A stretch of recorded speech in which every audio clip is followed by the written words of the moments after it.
Nós vamos agora entrar na nossa sinopse do primeiro capítulo do nosso livro.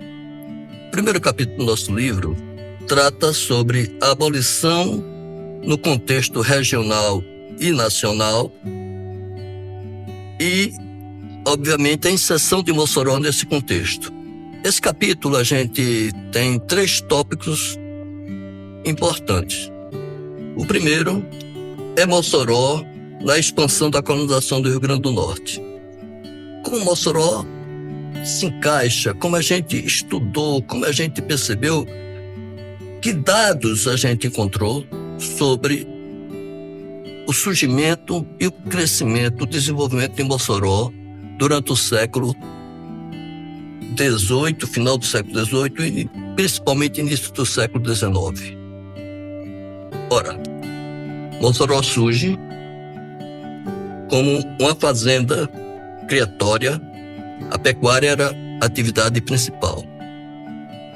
Nesse contexto, a gente vai identificar personagens importantíssimos, vocês vão identificar no livro, que surgiram pessoas, lideranças, que começam a projetar Mossoró, que se dedicam a atividades econômicas, a relações políticos-sociais nesse espaço, e logo Mossoró se projeta.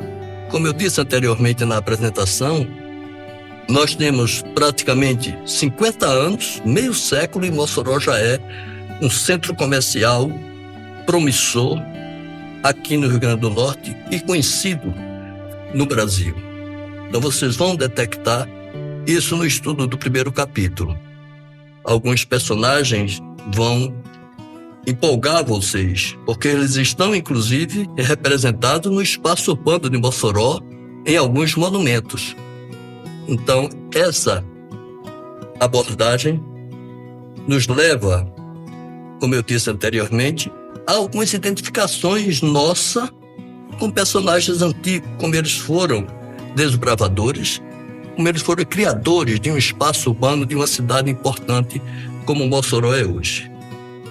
Num segundo momento, a gente vai estudar a escravidão no espaço urbano e como se deu as lutas abolicionistas no início do século XIX e a propagação dessas lutas até a publicação da Lei Áurea em 1888. Nesse sentido, a gente faz uma leitura e expande esse estudo para uma análise de conjuntura, no sentido de compreender Mossoró em suas relações regionais e em suas relações com o nacional. É lógico que, para o leitor, é muito significativo perceber na minha escrita o que eu trago no sentido do diálogo da história local com a história regional e com a história nacional. Esse é o foco principal que eu acho que principalmente o professor de história deve buscar, essa compreensão. Como é que um fato local tem uma projeção nacional? Como é que um fato nacional influencia na história local? É muito significativo nesse capítulo essa abordagem. Então a gente vai perceber que alguns fatos ocorridos até internacionalmente vai influenciar na abolição da escravidão aqui em Mossoró e no Ceará, que são os 2 focos abolicionistas da década de 1880 aqui no Nordeste. É significativo demais compreender esse processo. Eu vou só frisar algumas questões para relembrar um pouco a história. Um fato significativo é sobre a influência da Inglaterra sobre o Brasil nesse período. Nós estamos no início do século XIX, a família real vem para o Brasil e a Inglaterra dominava o Napoleão, a Europa, e tinha uma influência fundamental sobre Portugal e vai ter sobre o Brasil. Então a Inglaterra, como um país industrializado, começa a pressionar Portugal para acabar com a escravidão em suas colônias. E o Brasil era colônia portuguesa. Esse fato leva uma série de questões nos espaços urbanos. A abolição ganha vulto nas discussões de jornais, nas discussões no parlamento, e isso vai influenciar significativamente o movimento abolicionista aqui no Nordeste. Então nós temos o Ceará como o primeiro local onde vai surgir essas discussões, onde vai, digamos assim, efervescer esse processo abolicionista. E Mossoró, como uma cidade comercial, tinha relações muito fortes, muito diretas, muito intensas com a praça de Fortaleza. E de lá, comerciantes circulavam para Mossoró, de Mossoró para Fortaleza. E a gente vai ter essas relações, ou nessas relações, o processo abolicionista fluindo e dando força a esse movimento aqui em Mossoró e no Ceará. Ao fazer a abordagem, a apresentação desse capítulo, ele nos traz alguns fundamentos históricos que merecem a nossa atenção, e principalmente a atenção dos nossos professores, que são chamados conceitos históricos. Alguns conceitos basilares estão permeando esse capítulo. No próprio título já tem um conceito fundamental: colonização. Como o professor entende a colonização do Brasil? Como ele entende a colonização do litoral brasileiro e a colonização do interior do continente, da região onde se localiza Mossoró, onde surgiu Mossoró? Que diferenças existem nesses tipos de colonização? É significativo que o professor discuta isso em sala de aula, leve o aluno a questionar essas diferenças.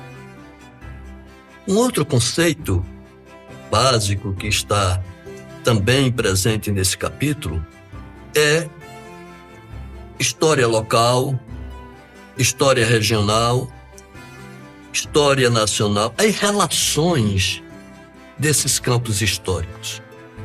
Como eles se fundamentam, como eles se relacionam para a gente compreender a história. Veja bem, são esses conceitos que eu acho que poucos são trabalhados em sala de aula. Às vezes a gente sabe muito mais da história da Europa, da história do Brasil, do que da história da nossa cidade.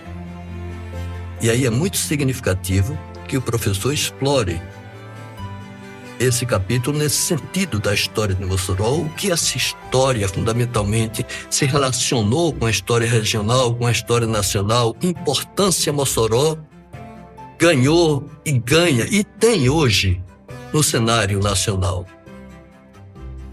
E aí, um outro conceito fundamental: a principal atividade econômica que fez Mossoró se desenvolver. Eu falo aqui da pecuária. A pecuária é uma atividade econômica extensiva, comparada à cana-de-açúcar. A cana-de-açúcar é uma atividade extensiva. O que é uma atividade econômica extensiva? O professor deve explorar isso em sala de aula.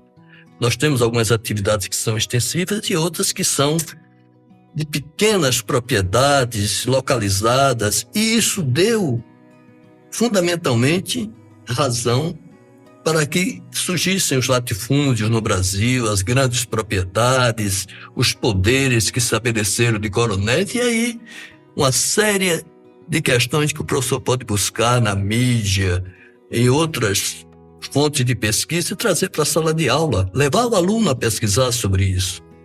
Então esses fundamentos, esses conceitos históricos balizam esse capítulo, e é importante que o professor tenha a agudez, a percepção de onde eles estão inseridos quando estudar esse capítulo, quando estiver com seus alunos em sala de aula.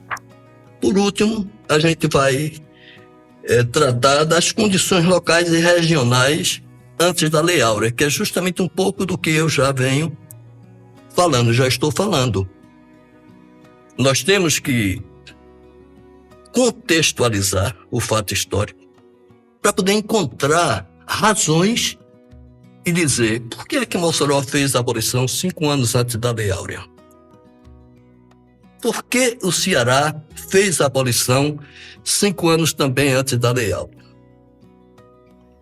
Essas são questões que nós abordamos no final desse capítulo de uma forma geral, trazendo uma reflexão e uma provocação, onde vamos tratar das questões da abolição, mais especificamente em Mossoró. No próximo vídeo nós trataremos dessas questões.